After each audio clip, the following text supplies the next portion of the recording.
Bismillahirrahmanirrahim. Qala al-musannif rahimahullahu ta'ala nafa'anallahu bihi wa bi'ulumihi fid dharain amin. Hari ini kita sampai pada hadis yang ketiga dalam kitab Mawaidh Usfuriyah. Bismillahirrahmanirrahim. Al-haditsu tsalitsu. Al-hadisu bermula hadis as-tsalisu yang ketiga.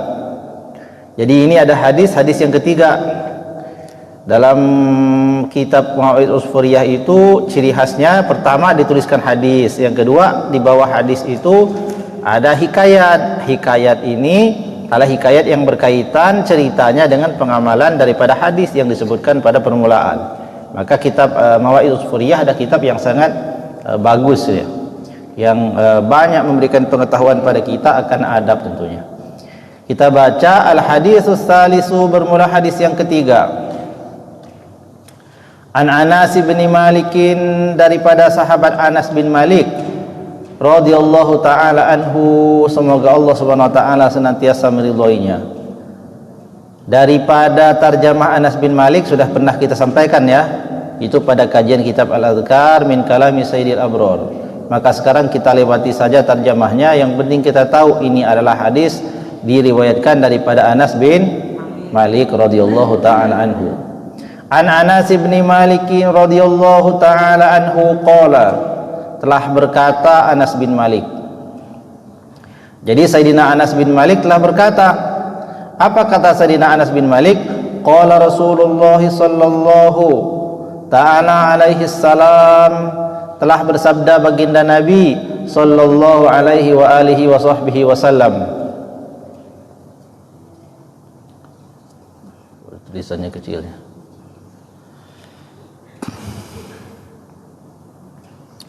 Udah baca hadis nih, kalau salah ini bahaya. Ini enggak ada harokatnya pula. Bismillahirrahmanirrahim. Al-haditsus tsalisu bermula hadis yang ketiga. An Anas bin Malik radhiyallahu taala anhu, dari sahabat Sayyidina Anas bin Malik radhiyallahu taala anhu.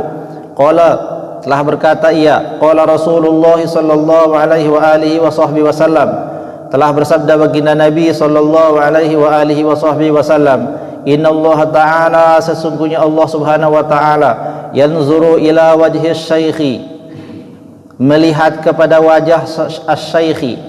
Sesungguhnya Allah subhanahu wa ta'ala melihat ila wajhi syaikhi, kepada wajah seorang syekh. Syekh itu secara bahasa adalah orang tua ya, orang tua, syekh. Melihat kepada wajah seorang yang sudah tua, sobahan wa masaan, di waktu pagi dan di waktu petang. Pagi dan sore hari Allah Subhanahu wa taala melihat pada wajah seorang yang sudah tua. Wa yaqulu, dan berkata ia Allah Subhanahu wa taala ketika melihat wajah seorang yang sudah tua di pagi hari dan di sore hari itu, ya abdi, wahai hambaku, qad kabura sinnuka, sungguh telah tualah usiamu.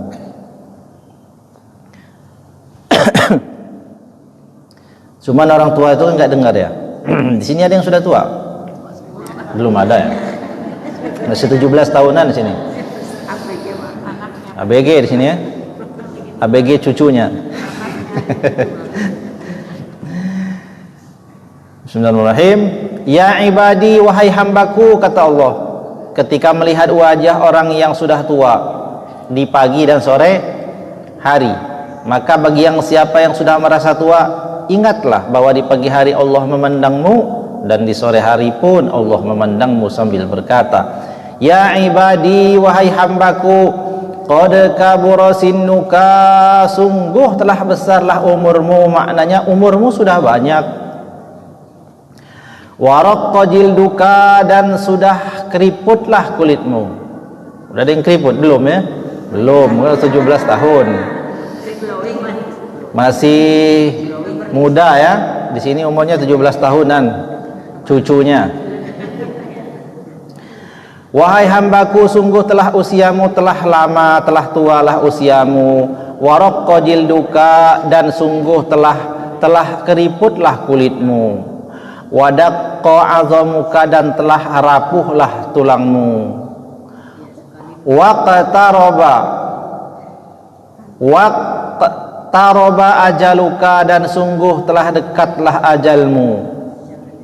Ini hukum adat, maknanya namanya orang sudah tua biasanya lebih dekat kepada wafat ketimbang yang masih muda, walaupun namanya ajal nggak memandang usia, nggak mesti yang tua duluan yang muda belakangan, ya kan? Tapi kalau yang tua mau duluan, monggo ya. Adab orang muda mendahulukan yang tua. Wahai hambaku, sungguh usiamu telah banyak, telah keriputlah kulitmu, wadaqqa azamuka, telah rapuh pula lah daripada tulangmu. Waqtaraba ajaluka, itu sebagai satu pertanda telah dekatlah akan ajalmu. Wahana qudumuka ilayya, wahana qudumuka ilayya, dan telah dekatlah waktunya engkau akan berhadap-hadapan denganku. Fastahyi minni, maka malulah kamu kepadaku, kata Allah. Fa ana astahyi, maka aku adalah malu, min syaibatika, dengan uban-ubanmu atau dengan usiamu yang sudah tua, kata Allah, aku malu an u'azzibuka finnari, jika harus mengazabmu di dalam neraka. Ini hadis. Wahai hambaku, sungguh usiamu telah banyak, sudah tua umurmu, kulitmu sudah keriput, tulang-tulangmu sudah rapuh tulang-tulangmu, dan sudah dekatlah akan masa ajalmu, telah dekat juga waktu engkau akan berhadapan denganku. Fastahyi minni, maka malulah kamu kepadaku. Fa ana astahyi, dan aku adalah malu, min saibatika, daripada ubanmu. Makna di sini adalah karena usiamu sudah tua, aku malu. Anu azibuka finnari, jika harus memberi azab padamu di neraka. Jadi masya Allah, Allah subhanahu wa ta'ala itu adalah daripada zat yang sangat penyayang, juga malu bagi memberi azab pada orang lemah.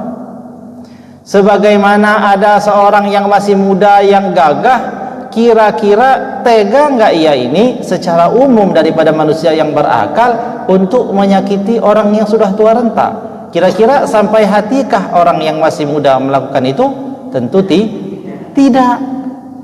Maka kata Allah, aku ini malu jika harus mengazabmu di neraka. Perhatikan, ubanmu sudah banyak, kulitmu sudah keriput, tulang-tulangmu pun sudah rapuh. Maka oleh sebab yang demikian itu, malulah kamu kepadaku. Maknanya semakin tua harus semakin baik. Karena kalau tidak semakin baik, bisa jadi akan diazab Allah. Dan Allah malu jika harus mengazab orang yang sudah tidak ada dayanya. Ini bahasa ya, bahasanya luar biasa, begitu indah. Oleh sebab itu, makna daripada hadis ini adalah semakin tua usia orang harus semakin baik. Jangan bertambah usia tambah menjadi-jadi. Namanya tua-tua keladi, semakin tua semakin menjadi. Dulu waktu masih muda rajin ke masjid, waktu sudah tua malah jauh dari masjid. Dulu masih muda rajin datang ke majelis taklim, begitu sudah tua malah jarang ke majelis taklim. Kenapa? Katanya sudah tua. Justru karena sudah tua itu di sini tempatnya, ke kebun udah nggak kuat lagi, ke sawah sudah nggak kuat lagi, kuliah udah wisuda semua, ya kan? Masa masih mau masuk kuliah sekarang? Jadi sudah memang waktunya datang kemana?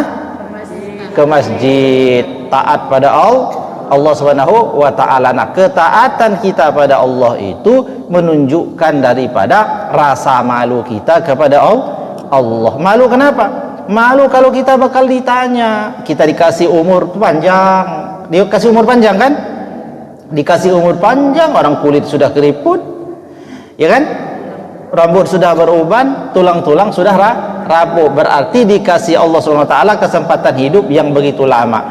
Kalau akan berhadapan dengan Allah, lalu nanti Allah tanya kamu bawa apa setelah kamu merantau jauh lama itu, masa orang akan bilang nggak bawa apa-apa? Tentu malu. Seperti orang itu pamit sama emaknya, pamit sama saudaranya, sama nenek-neneknya, dia pamit sama ponakan-ponakannya, dan izin ya mau merantau nih, mama ini mau merantau katanya, paman ini mau merantau mana ke luar negeri.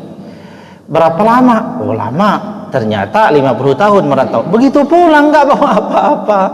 Ih, malu kan? Nah, malu nggak ada hasilnya. Begitu pula lah orang itu disuruh Allah malu jikalau sudah tua. Walaupun yang muda juga ya harus malu juga ya. Lebih baik malu dari muda ya daripada tidak. Jadi hendaklah kamu malu padaku, kata Allah, karena aku ini, kata Allah, malu jika harus mengazabmu dalam neraka. Ya, masa iya Allah yang maha perkasa, ya kan, maha pengasih, maha penyayang, lalu memberi azab pada orang yang sudah sama sekali tidak ada dayanya, lemah sekali. Nah, Allah sudah beri peringatan yang demikian, bahwa Allah itu memandang pada wajah seorang syekh, seorang yang sudah tua, pada pagi dan sore hari. Dilihat ubannya sudah banyak. Lalu Allah itu berkata, tapi namanya manusia nggak bisa mendengar seruan secara langsung, maka seruan itu disampaikan melalui hadis baginda Nabi Shallallahu Alaihi Wasallam. Wahai hambaku, sungguh usiamu sudah banyak, kulitmu sudah keriput, apalagi tadi, tulangmu ya, tulang-tulangmu sudah rapuh, kok sudah patah. Kalau patah tulang ngurut ya, cari tukang ngurut. Telah rapuh nggak kuat lagi. Kalau dulu bisa ngangkat benda-benda yang berat-berat, sekarang sudah nggak kuat lagi. Begitu maksudnya. Umurmu sudah banyak, kulitmu sudah keriput, wadaqqa adhamuka, telah rapuhlah tulang-tulangmu, waqtaroba ajaluka, telah dekatlah pada masa ajal, wahana kudumuka, dan sudah ada waktulah dekat untuk berhadapan dengan siapa? Dengan Allah Subhanahu wa ta'ala. Fastahyi minni, maka malulah kamu kepadaku, fa ana astahyi min saibatika, maka aku adalah malu kepada ubanmu, maknanya dengan usiamu yang sudah tua, anu azibuka finnari, jika harus memberi azab padamu di neraka. Jadi ini luar biasa bentuk kasih sayang Allah itu, sehingga kita semakin usia kita semakin bertambah harus semakin baik. Kalau amal itu baik begini ibu sekalian, dalam Al-Quran itu Allah SWT berfirman, Alladzi khalaqal mauta wal hayata liyabluwakum ayyukum ahsanu amala. Allah lah yang menjadikan hidup dan mati untuk memberi ujian pada orang, siapa di antara mereka yang paling baik amalnya. Siapa yang paling baik amalnya? Maka semakin usia semakin tua, dalam bentuk kuantitas jumlah ibadah mesti berkurang, ya kan? Kalau dulu masih muda, sholat malam masih bisa berbanyak rakaatnya. Kalau sudah tua mungkin hanya kuat 2, ya. Kalau dulu waktu masih muda masih kuat berpuasa banyak, bahkan ada yang puasa Daud, ada yang puasa Senin Kamis, ya kan? Ada yang puasa dahar, bahkan setiap hari puasa. Itu kuantitas, jumlah namanya. Mesti namanya sudah tua, pasti berkurang kan? Tapi dituntut jadi lebih baik semakin tua. Makna baik di sini kualitasnya harus baik. Kalau dulu puasa setiap hari, sekarang sudah tidak setiap hari. Kalau dulu puasa Senin Kamis, sekarang sudah tidak bisa Senin Kamis. Puasa hanya 1 kali seminggu, kadang-kadang tidak juga. Memilih 3 hari dalam setiap bulan, kadang-kadang pun nggak mampu, hanya puasa bulan Ramadan. Bahkan sampai pada keadaan puasa Ramadan pun sudah tidak lagi mampu, tetapi hanya mampu membayar fidyah, bahkan fidyahnya pun dibayarkan oleh anak atau cucunya. Enggak apa-apa, memang begitulah sunnatillah, ya, sunnatullah. Seperti itu keadaan orang. Tapi dituntut untuk lebih baik, maknanya kualitasnya. Di mana sih letak kualitas amal itu? Ada di hati. Ya, ada di hati. Ketika orang mampu mengucapkan zikir subhanallah subhanallah 33 kali, ada yang mampu lebih daripada itu zikirnya, bahkan menghabiskan waktu malam sampai pagi. Orang yang sudah tua nggak apa-apa, nggak sampai pagi, sebentar saja. Tapi yang sebentar itu betul-betul menyentuh hati, penuh dengan keyakinan. Ketika dia berzikir la ilaha illallah, la ilaha illallah, yang muda-muda teriak-teriak la ilaha illallah, la ilaha illallah, semangat luar biasa. Tapi masih sampai di sini zikirnya. Semakin usia, la ilaha illallah sudah menghunjam ke dalam jantungnya. Benar-benar dia telah yakin berdasarkan pengalaman hidup ia yang sudah lama itu, bahwa Allah Maha Esa. Allah Maha Esa, Allah Maha Pengampun, Allah Maha Penyayang, Allah Maha Kuat. Di mana dia bisa meyakini Allah Maha Kuat? Dia gambarkan pada dirinya sendiri. Dulu masih muda, masih bisa kerja, kuat. Terus menerus semakin lama semakin lemah. Dia merasa, oh berarti memang benar ini makhluk bukan Tuhan. Allah Subhanahu wa taala tidak seperti makhluk. Kalau makhluk ya seperti saya ini, dulu kuat sekarang tidak lagi. Tapi Allah selama-lamanya Maha Kuat. Tambah yakin ketika dia bilang ya Qawiyyu ya Matin. Allah yang Maha Kuat, Allah yang Maha Mulia, Allah yang Maha Sempurna. Keyakinan yang ada dalam jiwa orang yang sudah tua lebih daripada orang yang masih muda. Seperti itu semestinya, jangan sebaliknya, ya. Karena sudah melewati pengalaman ibadah yang luar biasa. Jadi enggak apa-apa namanya tenaga sudah berkurang, sudah diakui oleh Allah Subhanahu wa taala di sini kan. Usiamu sudah banyak, kulitmu sudah keriput, tulang-tulangmu sudah rapuh, ya kan? Berarti sudah lemah. Enggak mungkinlah tambah banyak ibadahnya, tapi dituntut untuk lebih. Makna di sini lebih baik kualitasnya, harus terus ditambah keyakinan dalam hati. Allah Maha Pengampun. Allah Maha Pengampun, ya, yakin, jangan ragu-ragu. Allah Maha Pengampun, Allah Maha Penyayang, yakini itu ya, terus menerus dalam hati. Allah Maha Penyayang. Jadi dalam usia-usia yang sudah, karena kita bicara tua di sini ya, bukan berarti saya bilang ibu-ibu sudah tua, bukan, tapi di kitab ini orang yang sudah tua itu dianjurkan untuk lebih banyak menimbulkan kesan, lebih banyak menimbulkan dan memikirkan akan sifat-sifat Allah yang Maha Pengasih, ya, Maha Penyayang, Maha Pengampun, ya, terus menerus memberikan harapan, ya, kepada Allah Subhanahu wa taala. Jadi kita harus ada harapan yang kuat pada Allah, bahwa Allah itu akan mengijabah segala hal-hal yang kita minta dalam bentuk ampunan, kasih sayang dan lain-lain.